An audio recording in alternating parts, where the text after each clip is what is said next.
Hello and welcome to Fazbear Frights number 4, story I believe 1, Step Closer audiobook. Now, this is going to be my genuine reaction, so don't mind if I talk on top of this. I'm going to be reading this to you, and I don't know what the video will look like. I'm just recording this now. So, yeah, let's just start it off. Five Nights at Freddy's, Fazbear Frights 4, Step Closer.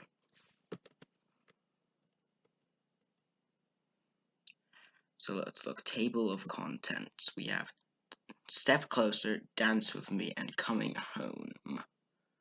Okay. I know what the other two are about, but I don't know what this one is about, so this is going to be my general reaction. Foxy's yellow eyes glowed in the darkness of the room. His jaw hung open. Oh, we're getting straight into this stuff. Flashing sharp teeth. Foxy lifted his hook and slashed its sharp tip into the front of Pete's face. Ugh! The hook whizzing through his nose. Jesus Christ.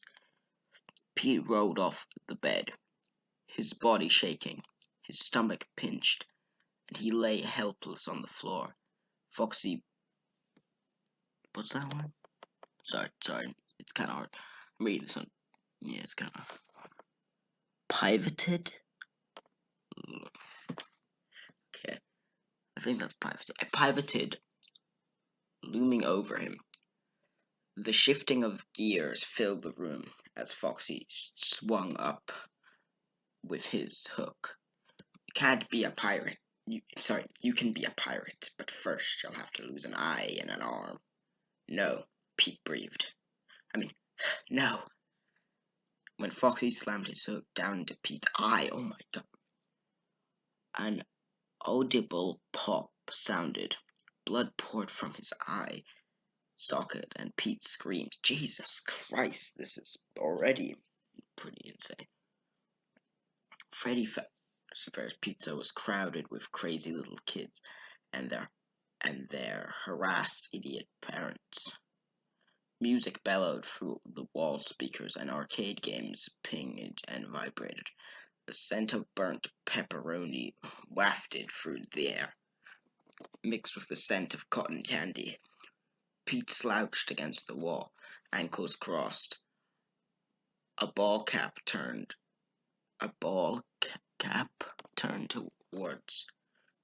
backward, drinking a cherry-flavored cola while chewing watermelon gum. His little brother and his friends were crowded around an arcade game. Pete wanted to be there, but his mother had to work, and Chuck had to be with his friends after school again. So, okay, Pete is...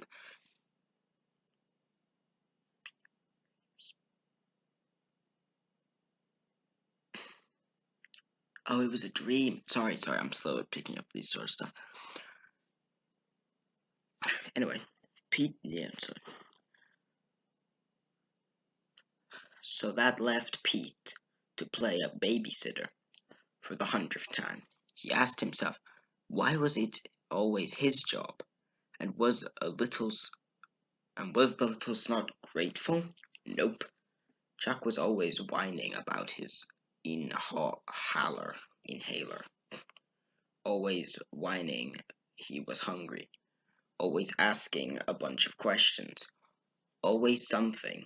Since their dad had left, Pete saddled with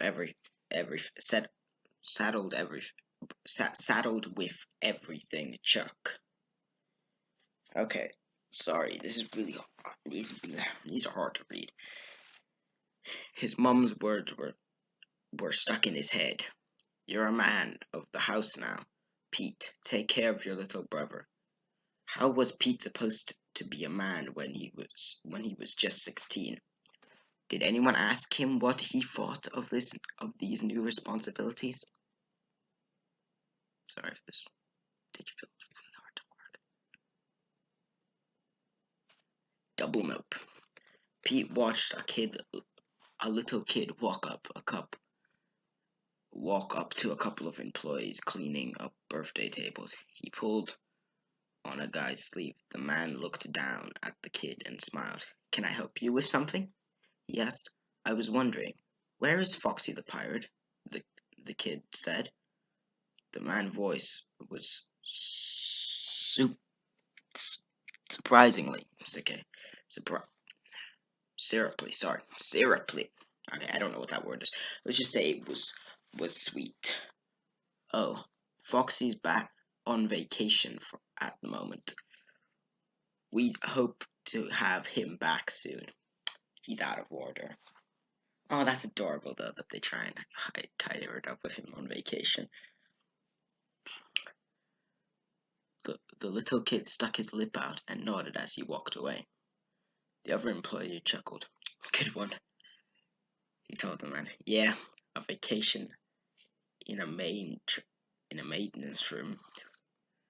Don't know when they'll bring the show out again."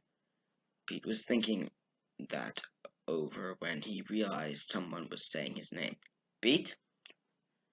He pulled his attention from the conversation and moved his gaze towards Maria Rodriguez. We'll just call her Maria. Toward Maria, who was standing beside him. Her black hair brushed her shoulders, and her lips were glossy red. She had bright green eyes and long lashes and a few freckles on her nose. We have our love interest of the book. She was a cheerleader at their high school. He'd known her since 6th grade. So why did he suddenly feel nervous around her? "Hey, Maria," he said. "Stuck here with little Chucky, huh?" Pete scowled. "Yeah, same here. My little sister's birthday." Maria motioned to the birthday table in front of the stage, with the kids wearing cone hats and eating cake. Cone hats? Victims? Okay, I'm just kidding. They're not gonna die. But maybe they are. I don't know. "Can't believe we used to be like them," he smirked. Don't know about you, but I was never like that." Maria smiled. "Sure. So so where sure. So where you been? So where you been? Okay. So where you been? Haven't seen you at practice lately." He'd been benched from football for unnecessary roughness and having a bad attitude in multiple occasions. Hello? This was football, so he just quit altogether. He just quit altogether. The truth was, Pete never used to quit anything. He used he used to finish whatever he started, but after seeing his parents quit each other, finishing things didn't seem to matter so much anymore. Okay, so let's just before we get to this. So, from what I can tell from both the cover of the book and from what I've read so far, Foxy is going to be the main antagonist of this. I don't know if people know this, but I actually really like Foxy. My question is, what Foxy is this? Is like FNAF 1 era Foxy? Doesn't matter, but I love Foxy. Yeah, he's one of my favorite characters. Plus, he didn't need any more grief from the coach. He'd gotten enough of that from his teachers and his mom. A kid could only handle so much gripping. He shrugged. Got tired of it, you know? Yeah, I guess. So why are you going to do? So what are you going to do with all your free time now? Well, someone waved to Maria from the party table, and her face lit up. Yes, finally, time to leave. Before she, before she left, she added, "Hey, a bunch of us are meeting under the old bacon breach? Okay, sorry. if you want to come with us later, Pete smiled. Yeah, she nodded. It'll be fun. Then he shook his head. Can't. I have to watch Chuck the Chump. Oh, okay. Maybe next time. See you around school. Irritation washed over Pete as he watched Maria walk away. This was all Chuck's fault. Little brat. Everything was always about his little brother. Didn't matter what Pete wanted because nothing mattered when it came to Pete. Dad had left. Mom was in her own little world. They figured they just put Pete in charge of Chuck because they didn't have the time to deal with him themselves. But Pete had never signed up to take over their responsibilities. He was a kid, and kids should be free, not worrying about stuff. They should be able to do what they wanted, like hanging out with their other friends instead of watching Little Brothers. I like Pete. I hope nothing bad happens to him in this book, because in these books there's always either a good ending, a confusing ending, or a bad ending, and I'm hoping this has confusing or good one. So, yeah. But his parents didn't care about any of that, obviously. After all, they never asked Pete if he had wanted them to split up in the first place. They just divorced, and that was that. None of it was fair. Pete had so many emotions inside of him that sometimes he couldn't he just didn't know what to do with them. I need to make sure this is recording. Hi, yeah, it is. Okay, it is on. I've been reading for 12 minutes now. Sheesh. Anyway, he just didn't know what to do with them. Sometimes he felt like a ticking time bomb about to explode, like the tension in his body was just under his skin, begging for release. For a while, football had helped. He'd been a beast on the field. Wow, this dude is the opposite of me. He's very good at football, apparently. Taking down players, throwing people out the way. Okay, sorry. Try again. Taking down players, throwing people out the way. By the end of practice, he'd been exhausted and empty. Empty was better. It was good. But since he was off the team, Pete was struck without an outlet. He hated those feelings. He hated everything sometimes. He watched his brother break off from his friends to head to the bathroom. His eyes narrowed. His fresh on the fresh opportunity. Pete tossed his soda at an empty table and walked quickly to his brother's side, latching on his arm forcefully. Chuck's face screwed up. Ow, Pete! Shut up and walk! He muttered and blew a bubble into the pup. Why? Where are we going? You'll see. With a quick look over his shoulder, Pete hustled his little brother down the hall, dark and cold. He better not be doing he's bringing him to Foxy, isn't he? That's not gonna end well. Or maybe that wasn't a dream earlier in the book. Maybe that's like in Count the Ways, where like we flash between the past and the present, and maybe we're in the past now, and that's the future.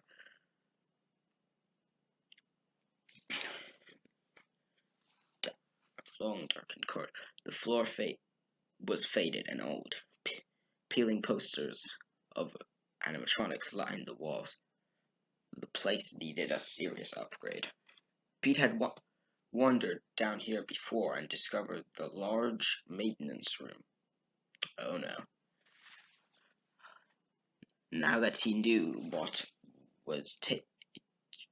what was taking a vacation inside, he couldn't wait to take Chuck along for a little adventure, considering his brother had always been scared of a certain animatronic. He's scared by Foxy? I mean, fair enough. Foxy is my favorite, though. Like, FNAF 1, Foxy, and Freddy are like the best. Except Mr. Hippo, of course. But anyway, Chuck started to protest. Where are we going? What's the matter? You scared? No, I just want to stay with my friend. We're going to check something out. Chuck hiccuped and licked his dry lips around his braces. He sounded like a toad when he was nervous. Just leave me alone. I'm telling Mum. You're such a little snitch. Now you're really going in. Pete dragged his surprisingly strong little brother through the entrance of the maintenance room to meet Foxy the pirate. The heavy door slammed behind him, engulfing them in darkness. Pete, let me go. Quiet. Someone might hear and I don't want to listen to you whining like a baby. Do you know how annoying that is? Pete wouldn't let loose. His vice grip. His vice grip. He had on his brother. Oh, his vice grip he had on his brother. Okay. No, it was time to teach Chuck a lesson.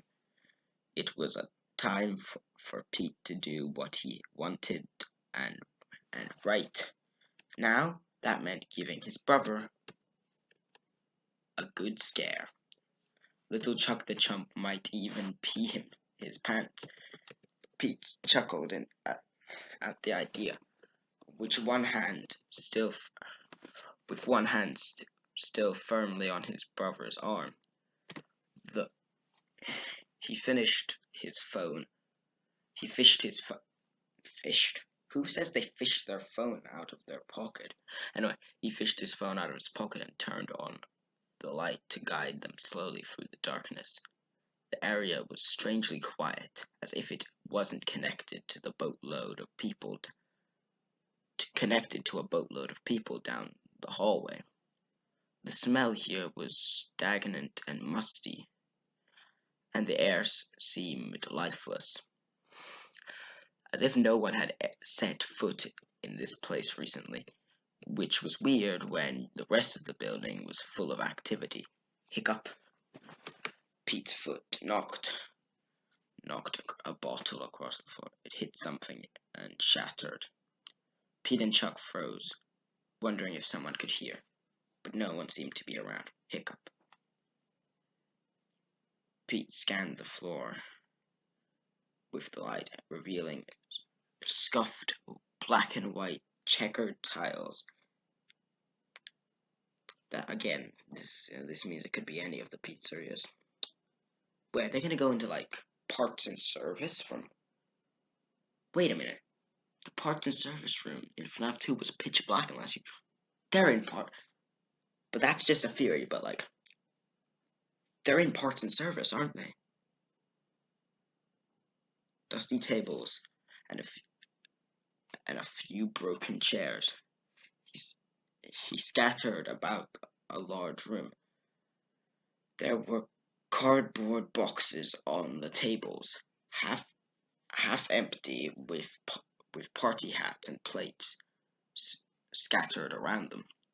His lights flashed on a big black spider sitting on the edge of the box. Ah, look at that sucker. It's huge, Pete said. The spider jumped away, and the boys leaped back. I hate spiders. Let's get out of here, Chuck whined again. Not yet. There's much more to explore. Think of it like one of those adventure games you like to play.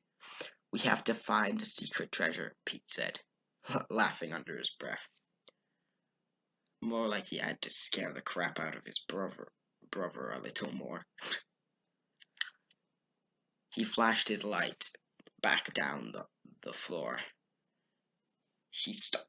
He stomped. Stopped. Sorry, he stopped. If you can't tell, I suck at reading. He stopped on what looked like a dark melted candles and strange black markings. What is that? Are those symbols? Chuck wanted to know. Who cares? Pete continued to wave his light around. Then he saw a small stage with a closed purple curtain, and a grin split his mouth. I'm thinking we might wrap it up there, honestly. That's this video came out 20 minutes, almost 21. By the time I'm done talking, this will be like 22 minutes. And I really don't want this to be this long. So, yeah, I'm not going to be part 2.